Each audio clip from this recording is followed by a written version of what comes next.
59.18 on the S&P 500. Alex Steele up 2%. The NASDAQ up 2.5%. Yep, and there we go, guys. We keep climbing higher, bouncing off that 200-day for the S&P, Carol. Yeah, I mean, look at it. We're seeing some buying into the close here. Quite a rally. I'm just trying to make sense of, again, what has really changed in terms of the fundamental backdrop. Well, I guess what's changed is the EU and the US are speaking, and consumers maybe were a little less stressed about tariffs, at least the portion of consumers who answered the questions from the conference board about how they're feeling about things right now. I mean, you sound kind of skeptical. Yeah, what's going on? I am. Well, look, Tim? you know, we talked to Mike McKee about this. He said, take this one with a grain of salt. We will. And look, there were also some nuances to the data. People are still very concerned about the job market right now. Yeah, I mean, look, the labor market outlook was certainly dour, continuing to deteriorate here. But shorter term, there were people basically saying, look, we're willing and able and ready to spend money right now. And at least in the short term, that's a positive. We made a lot of hay when that thing was going down. Yeah. I love making hay. But I think also the difference is when you have President Trump saying that maybe we don't have to make everything in the U.S., that gives some relief to some of those retailers, right? We're not going to be making T-shirts here. So maybe there are more exemptions that are coming down. All right, well, we get the closing bells here in New York on this Tuesday afternoon. Remember, of course, Monday was a holiday here in the United States, so it gave folks a little bit of time to kind of parse some of the negative news that came out on Friday and coming in today with some relatively positive news. The Dow Jones Industrial Average up more than 700 points, or 1.8%. The S&P 500 up more than 100 points, or 2%. The NASDAQ Composite up about 460 points, or 2.5%, while the Russell 2000 also adding about 50 points, or 2.5%.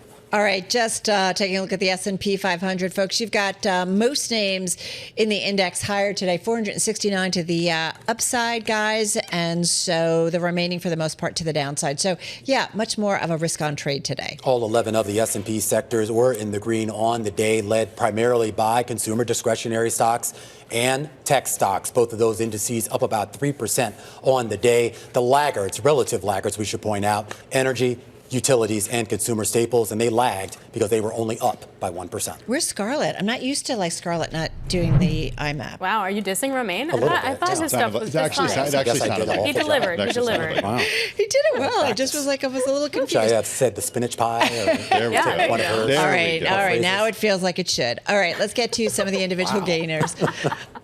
All right, pulled us there. Okta earnings. Excuse me, I'm busy. I'm actually working here. Okta out with first quarter adjusted EPS, 86 cents a share. The estimate on the street was 78 cents, so coming in stronger than expected. First quarter revenue, folks, $688 million. That, too, is coming in better than expected, $680.6 million. Stock's down about 11%. So here's the outlook. Second quarter revenue, $710 to $712 million. The estimate is $709.8 million.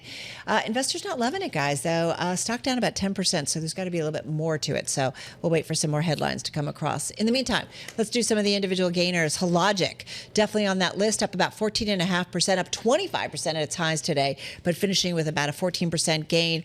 We also saw a trading pause. Top gainer in the S&P 500, TPG and Blackstone making an approach to take the company private, offering to buy the group for more than $16 billion. This is coming from the Financial Times, citing unidentified people familiar with the matter. So definitely a standout there. U.S. Steel, also an outperformer. That stock up about 2% in today's session after CNBC's David Faber said that U.S. Steel Nippon deal is going to close probably very soon. There's been a lot of speculation after last week. There was reports from the president about a partnership, but nonetheless, we're expecting maybe some news on Friday, so we'll see where that goes. Warner Brothers Discovery, guys, it was up about 6% in today's session. I'm not sure that there was a clear catalyst. Benzinga writing that the video game adaptation of The Last of Us has been one of the most watched and anticipated series on HBO and Max since the release of its first season in 2023. So the second season's over. Everybody's looking at those viewership numbers. So maybe that gives the stock some juice. And I had to do this one. This is kind of a gift for you, Tim. Vertical Aerospace, eVTOL is the ticker, EVTL. Up about 14.5%. The company says it made European aviation history with the first ever piloted flight of a winged electric vertical takeoff and landing eVTOL aircraft in open airspace. So there you have it. Cool. I had to go for 4. I just want to know how loud it's going to be. How loud is it going to be? That's the question I have. Also, pickings are really slim when it comes to decliners today, guys, on a day where you see such broad-based rallying. Bear with me, though. We got a 13.6% decline to ADRs of PDD Holdings. It is the parent company of Temu. The stock here, or the ADRs here in the U.S., fell as much as 18.4%. The company's quarterly sales and profit estimates, though, did highlight the impact of trade tensions between Washington and Beijing on its business. The company does face intensifying competition in the domestic China market by the shifting trade policies from the Trump administration that have hurt Temu, and will have to make pricey investments to adjust its business model that could weigh on profitability in the short term. And speaking of the Trump administration, the president's Trump Media and Technology Group, the company that he owns a good portion of shares, shares fell today by 10.4%. The company did agree to sell around $1.5 billion in stock and $1 billion in convertible bonds to buy Bitcoin for its treasury. If that sounds familiar, it's because it's exactly or pretty similar to what Michael Saylor has done over at the company formerly known as MicroStrategy, now called Strategy. Shares fell as much as 12% earlier in the session, but again closed down by about 10.4%. The company has about $760 million in cash to defend against the financial institution and create synergies for subscription payments and other transactions. Finally, talking about Savera Pharmaceuticals, its pharmaceutical company fell as much as 33% in the session, down 32% on the day.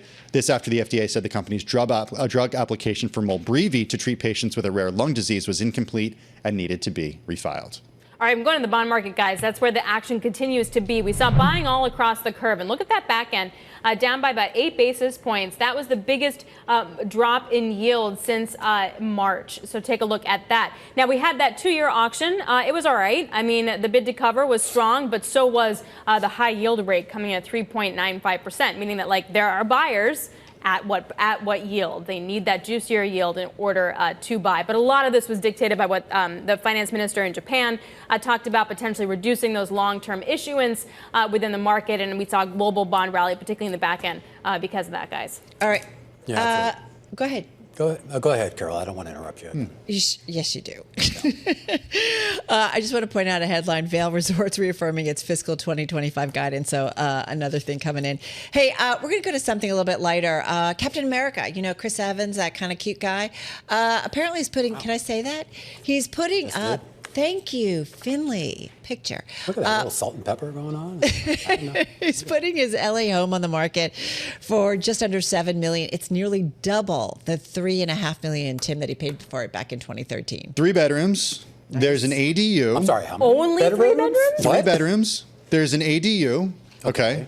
Accessory dwelling unit. It's got a separate entrance. It's got a bedroom and kitchen. There's a gym.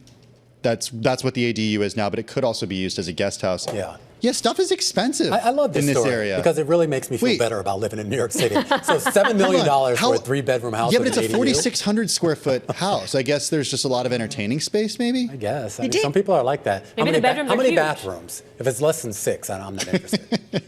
Well, anyway, if you are the kind of person that can actually afford to spend $7 million on a 3-bedroom house in Los Angeles, you also might be the kind of person that can afford to hire your own private pilot. Interesting story on the terminal today about Starbucks looking for a corporate pilot to pilot their corporate jets. They're offering a salary range of $207,000 to $360,000. And the ideal candidate must have experience with the G6 and G7 type Gulfstream models. Now, I was surprised at how juicy that price tag seemed, but you had Romain Juicy. being like, what do you mean? It should be higher. Yes. And I was like, I don't know, 360 feels super high, no? But this also requires you to assist in handling passengers' bags, establishing security when they're away from home base, not to mention the ability to travel extensively and on a dime. Alex, I mean, if you work for an airline, if you're a senior pilot in an airline, you're making this much money. You got a set schedule. You have a lot more flexibility. But now I got to be, the Sherpa for these Starbucks executives for what? A measly 207 to 360? But then you're also flying non-commercial jet. I can't afford to buy a house in LA on that. Versus like a huge plane, which delays and issues. You're not in your own private airport. I'm on board. Did you see it also says that the captain would serve as a, quote, Starbucks ambassador both at home and abroad? This is a lot. They're asking a lot for this job description. Well, maybe you get here. a bonus. I don't know. Does anyone have bonuses? I don't know. Act with Now, the good part Cora. is I assume you get a lot of free coffee, right? Yeah, I was going to say, Definitely. I'm guessing they serve Starbucks on board. I'm sure I would hope Just so. an adventure of that. Yeah. Do they have like their own barista on the plane? That would be cool. That would be cool. Probably not. Do you like when you go into Starbucks, you just put on the cup, Captain? I don't go to Starbucks, but thanks. I know you do. Nice. Which somehow I circles don't back to drink Chris Evans. coffee, so it's not a commentary on Starbucks. But All right, I'm that's not a coffee wrap. drinker. Off to This Wed- is Carol. It's all heart.